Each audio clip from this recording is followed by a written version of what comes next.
kenapa sih kita suka banget sama Saturnus? Yap, karena kita suka cincinnya yang indah. Planet ini menonjol di tata surya karena cincinnya ini. Cincin utamanya punya diameter sekitar 274.000 km, tapi ketebalannya nggak lebih dari 100 meter. Cincin terluar Saturnus adalah yang paling lambat berputar pada kecepatan sekitar 60.000 km per jam. Ini lebih lambat dari rotasi Saturnus sendiri, tapi kamu tahu nggak kalau Saturnus nggak bercincin selama sebagian besar sejarahnya? Yuk kita cari tahu proses terbentuknya. Dari pendaratan terakhir Cassini di planet ini, para peneliti bisa memperkirakan masa cincinnya, yakni 15 miliar kilogram. Selanjutnya mereka menentukan bahwa cincin itu berusia 10-100 juta tahun, jauh lebih muda daripada planet itu sendiri. Masalahnya, cincin itu cuma kelihatan aja solid, tapi sebenarnya cincin itu terbentuk dari miliaran batu dan bongkahan es. Banyak di antaranya berukuran kecil dan mirip kayak butiran gula, dan ada juga yang sebesar rumah atau bahkan gunung. Potongan es dan batu terdalam menembus angkasa luar dengan kecepatan 83.000 km per jam. Ada jari-jari misterius di cincinnya. Tampaknya jari-jari ini terbentuk dan menyebar hanya dalam beberapa jam. Dan jari-jari ini mungkin terdiri dari lembaran partikel kecil bermuatan listrik yang terbentuk saat meteor kecil menabrak cincin. Atau mungkin berkas elektron dari petir Saturnus. Satu teori mengatakan cincin Saturnus membentuk semua bahan yang tersisa setelah Saturnus terbentuk dan bahan ini nggak bisa membentuk bulan. Ada juga teori yang menyebutkan keberadaan Theia, planet seukuran Mars yang bertabrakan dengan bumi sekitar 4,5 miliar tahun lalu. Bagian kerak yang lebih ringannya berakhir di luar angkasa selama proses tabrakan, sedangkan inti yang lebih padat tetap tertinggal. Tapi dalam kasus Saturnus, semua puing itu mungkin nggak membentuk bulan baru, melainkan membentuk cincin yang kini banyak orang kenali sebagai ciri khas planet ini.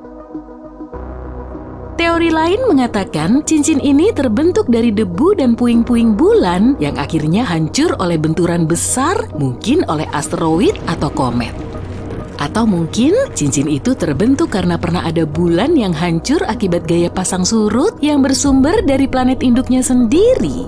Jika terbentuk pada periode yang sama dengan Saturnus, cincin ini akan punya lebih dari 4 miliar tahun untuk mengumpulkan sedikit puing dan debu yang berasal dari tabrakan mikrometeorit. Tapi cincin ini sebagian besar terdiri dari air es. Gak ada debu sama sekali, yang berarti umurnya lebih muda dari dugaan. Dan sifat sistem cincin ini memberitahu kita beberapa hal tentang bagian dalam Saturnus yang seperti lumpur. Helium dan hidrogen di Saturnus semakin bercampur dengan bebatuan dan es seraya kamu mendekati inti planet itu. Ini mirip dengan yang kita lihat di lautan kita, semakin dalam menyelam, tingkat keasinannya meningkat. Tapi cincin itu mungkin akan hilang di masa depan. Cincin sebenarnya lebih umum daripada yang kita pikirkan. Jupiter, Uranus, dan Neptunus punya sistem cincinnya sendiri. Tapi nggak setiap planet punya cincin yang sama. Saturnus punya lingkaran menarik dan jelas merupakan cincin yang paling spektakuler. Planet lain sebagian besar memiliki cincin yang terbuat dari debu dan partikel berbatu. Dan bukan cuma planet, benda luar angkasa lain bisa juga punya cincin seperti asteroid bernama Ceriklo. Tapi meski gas raksasa di tata surya kita punya cincin, planet batu atau yang kita sebut terestrial nggak punya.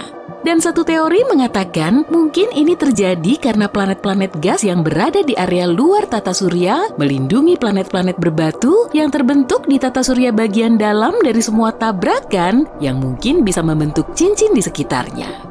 Atau bisa juga karena raksasa gas jauh lebih besar dan volumenya yang sangat besar itu memungkinkannya memiliki sistem cincin yang tetap stabil. Dan gimana kalau bumi juga punya cincin di masa lalu? Mungkin waktu tabrakan besar saat bulan kita terbentuk. Lanjut ke beberapa hal keren yang terjadi di tata surya kita. Pluto, planet katai kecil di tepi tata surya kita, juga yang biasa kita sebut planet, punya atmosfer yang cukup aneh. Gak ada yang menyangka akan melihat kabut setinggi 1.600 km di sana. Artinya, kabut itu naik lebih tinggi di atas permukaan daripada atmosfer di planet asal kita. Dan atmosfer di Pluto punya sekitar 20 lapisan. Atmosfer ini lebih padu dan jauh lebih dingin dari yang diperkirakan para ilmuwan. Bertonton gas nitrogen keluar dari Pluto setiap jamnya, tapi planet Katai itu masih bisa terus menciptakan pasokan baru dari semua nitrogen yang telah hilang. Satu teori mengatakan Pluto mungkin menghasilkan pasokan ini lewat aktivis geologis. Bulan kita emang adem ayem aja ya, tapi Io, salah satu bulan Jupiter ini enggak. Bulan yang satu ini punya ratusan gunung berapi. Ini adalah bulan dengan aktivitas vulkanis paling banyak di tata surya. Io mengirimkan gumpalan belerang hingga 300 km ke atmosfernya. Gunung berapinya mengeluarkan banyak partikel dan gas ke angkasa luar tepat di sebelah Jupiter setiap detiknya. Aktivitas erupsinya terjadi karena gaya gravitasi dan medan magnet Jupiter yang kuat, dan bagian dalam Io menegang dan menggendur sepanjang waktu tergantung seberapa dekat atau jauhnya dia dari Jupiter. Dan itulah sebabnya Io menghasilkan energi yang cukup untuk memiliki sifat erupsi seperti itu. Bicara soal gunung berapi, Mars punya gunung berapi yang lebih besar dibanding seluruh negara bagian Hawaii. Awalnya kamu mungkin mengira ini adalah planet yang tenang dan damai. Tapi dahulu kala, gunung berapi yang sangat besar mendominasi permukaannya. Yup, itu termasuk Olympus Mons yang terkenal itu, gunung berapi terbesar yang pernah ditemukan di seluruh tata surya. Lebarnya sekitar 600 km sebanding dengan ukuran Arizona. Tinggi Olympus Mons 25 km, 3 kali tinggi gunung tertinggi kita, Gunung Everest. Dan berdasarkan volumenya, gunung berapi ini 100 kali lebih besar dari yang terbesar di bumi. Mars bisa punya gunung berapi sebesar itu karena gravitasinya secara signifikan lebih lemah daripada gravitasi yang ada di planet asal kita. Selain itu, gerak bumi bergerak sepanjang waktu, tidak seperti gerak Mars. Kamu tahu nggak gimana kepulauan Hawaii terbentuk? Titik panas di mantel menciptakan rantai gunung berapi di kerak yang mengambang di atasnya. Gunung berapi Mars bisa tumbuh lebih besar karena permukaannya tidak bergerak, sehingga gunung berapi dapat terbentuk untuk waktu yang lebih lama hanya di satu tempat. Miranda adalah salah satu bulan paling aneh di bagian luar tata surya kita. Ini adalah bulan bayangan yang mengorbit Uranus dengan banyak kawah, punggung bukit tajam, dan gangguan serupa di permukaannya.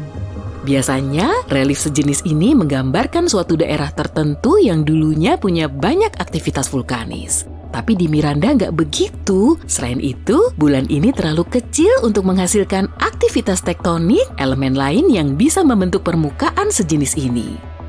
Satu teori mengatakan gaya gravitasi dari Uranus bisa menyebabkan aksi tarik-menarik, sesuatu yang menciptakan semua tonjolan di permukaan Miranda ini. Kita harus mengirim pesawat antariksa lain untuk mencari tahu apa yang terjadi di sana.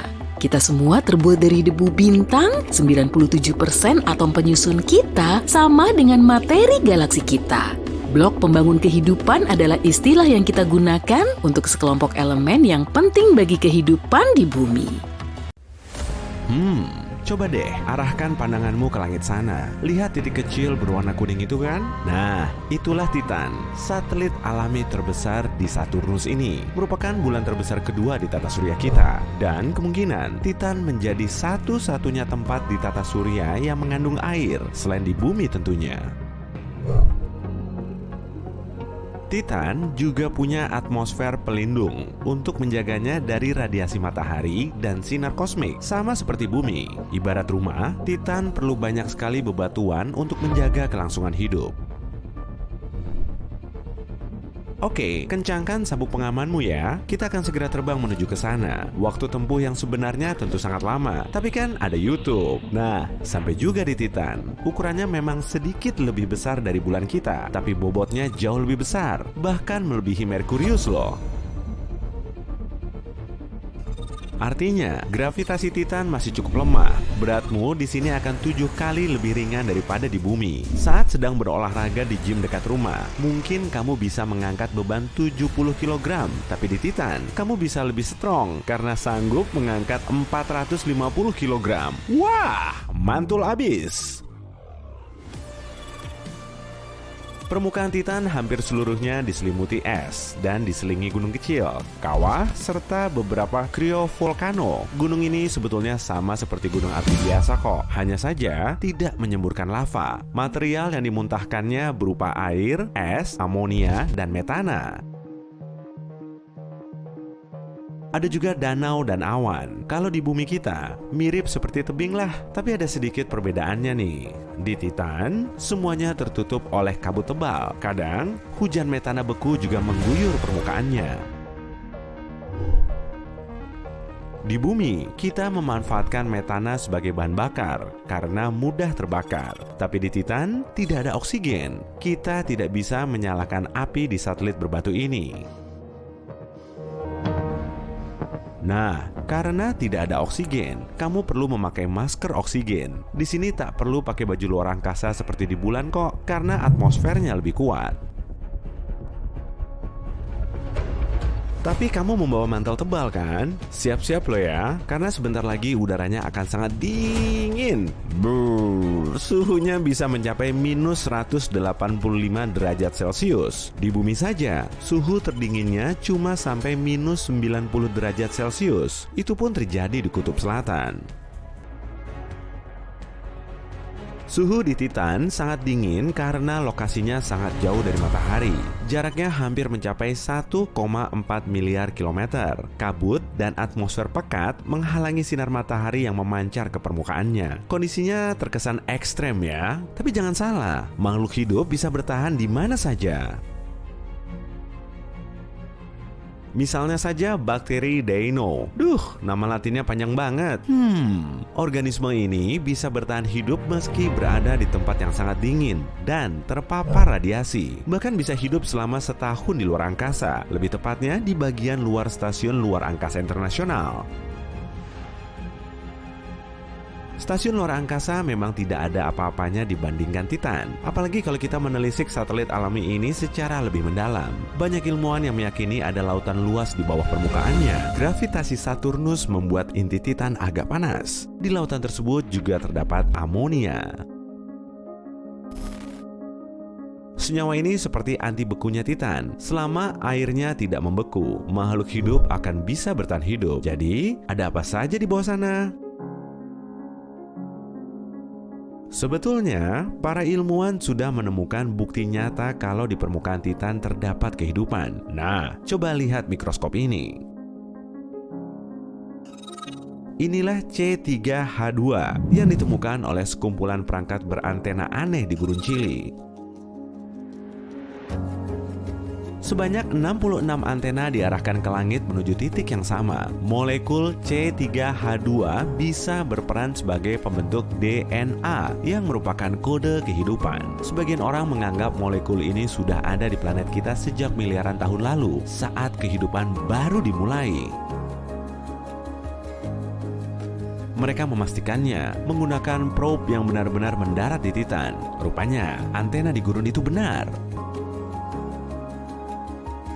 Titan menduduki posisi teratas dalam daftar lokasi yang bisa kita tinggali suatu saat nanti. Weh, Mars, kamu tersikut ya? NASA memiliki proyek baru bernama Misi Dragonfly. Lembaga antariksa Amerika Serikat ini akan mengirimkan drone ke Titan agar bisa menjelajahi lebih dekat.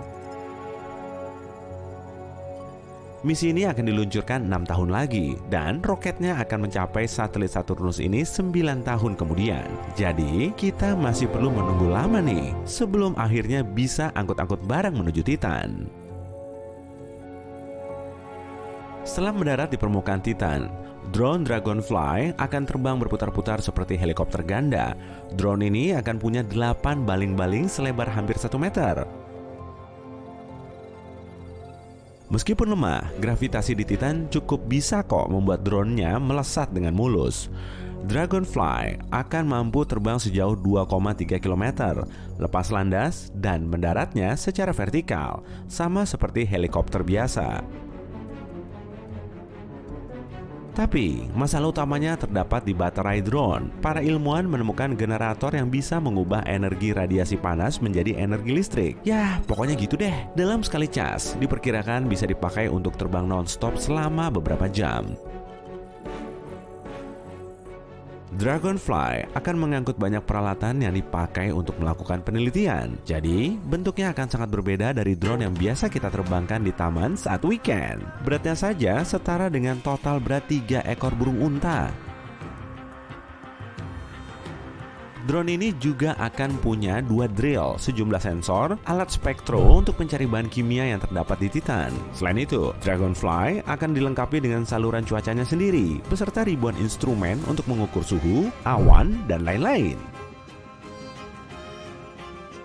Seperti gadget canggih zaman now, drone ini punya kamera. Siap-siap saja kamu akan mendapatkan foto landscape Titan yang sangat menawan. Semalam di Titan berlangsung sekitar 8 hari di bumi. Saat itulah drone akan bergerak lambat di permukaan sambil mengecas dan menganalisis sampel. Prosesnya memang berlangsung sangat lama, tapi bagus dong. Jauhnya jarak dari bumi menuju Titan menyebabkan sedikit masalah, yaitu komunikasi jadi tertunda. Saat dipancarkan, sinyal harus menempuh jarak dari pusat pengendali misi menuju Dragonfly sejauh setengah kali jarak tata surya kita selama 1 jam. Lain halnya saat menuju Mars, sinyalnya cuma tertunda sekitar 10 menit. Nah, kalau ke bulan, tertunda selama sekitar 1 detik. Dragonfly digadang-gadang bisa memberikan lebih banyak informasi tentang kelayakan satelit Titan untuk kita tempati. Sebagian ahli bahkan ingin mencari sup purba. Sup ini merupakan campuran berbagai zat penting yang menjadi unsur pembentuk kehidupan. Kita bisa melihat sup yang sama di bumi sekitar 4 miliar tahun yang lalu, dan setiap organisme hidup yang pernah ada berkembang dari campuran unsur organik ini. Jika proyek Dragonfly berhasil dan Titan memang bisa dihuni, drone ini akan punya satu misi lagi, yaitu menemukan tempat yang laik untuk kita tinggali. Tapi, pembentukan koloni mandiri di planet lain tentu saja akan menjadi hal tersulit yang pernah kita lakukan. Kendala pertamanya yaitu produksi energi. Ya, mungkin kita bisa mendirikan semacam pembangkit listrik tenaga nuklir, kemudian tempat bernaung untuk mesin dan manusia. Bangunan baru di Titan harus bisa melindungi kita dari suhu dingin yang menggigit serta cuaca buruk. Kita juga perlu mencari cara untuk mengumpulkan serta menghasilkan air minum dan oksigen. Belum lagi rumah kaca untuk menanam sumber makanan. Oh ya, perlu juga menambang bahan bakar yang nantinya diisikan ke kendaraan. Nah, untungnya Titan punya banyak persediaan metana. Tentunya sangat bagus untuk dijadikan sebagai bahan bakar. Tapi, perlu diingat juga masalah besarnya. Karena gravitasi di Titan sangat lemah, penghuninya bisa kehilangan banyak massa otot. Akibatnya, mereka akan sulit bekerja, bahkan menjalani hidup. Belum lagi cryovolcano yang terus menyemburkan materialnya kapan saja. Atau mungkin kita perlu ide yang lebih berani dan menantang. Ubah saja atmosfernya. Tak perlu lagi tuh pakai topi dan sarung tangan berlapis-lapis. Untuk mewujudkannya, kita perlu melakukan terraform di permukaan Titan agar mirip bumi dalam waktu yang lama. Atmosfer Titan harus diperkaya dengan oksigen agar kita bisa bernafas. Bagusnya lagi, kalau suhunya agak lebih hangat. Setelah itu, perlu juga menciptakan biosfer dengan menanam tumbuhan. Kita bisa mengubah Titan menjadi hutan rimbun penuh dengan pepohonan yang kita bawa dari bumi. Tapi karena tekanan dan gravitasinya berlainan, pepohonan di sana akan terlihat berbeda dari yang biasa kita lihat di bumi. Mungkin akan tumbuh sangat tinggi atau malah berukuran super duper mini. Siapa yang tahu pasti? Yang jelas, kita perlu memastikan Titan memang layak dihuni makhluk hidup. Para ilmuwan baru-baru ini menduga ada bentuk kehidupan di Venus. Ukuran planet ini hampir sama dengan bumi, bahkan juga dijuluki sebagai kembaran bumi. Mereka menemukan gas fosfina di Venus. Konon, gas ini dihasilkan oleh organisme hidup. Rupanya dugaan ini salah. Ya, tidak sepenuhnya salah sih. Ada sedikit gas fosfina yang menggantung di udara, tapi jumlahnya jauh lebih sedikit dari perkiraan awal. Nah kan, peneliti planet lain memang susah banget guys. Ilmuwan masih sering keliru.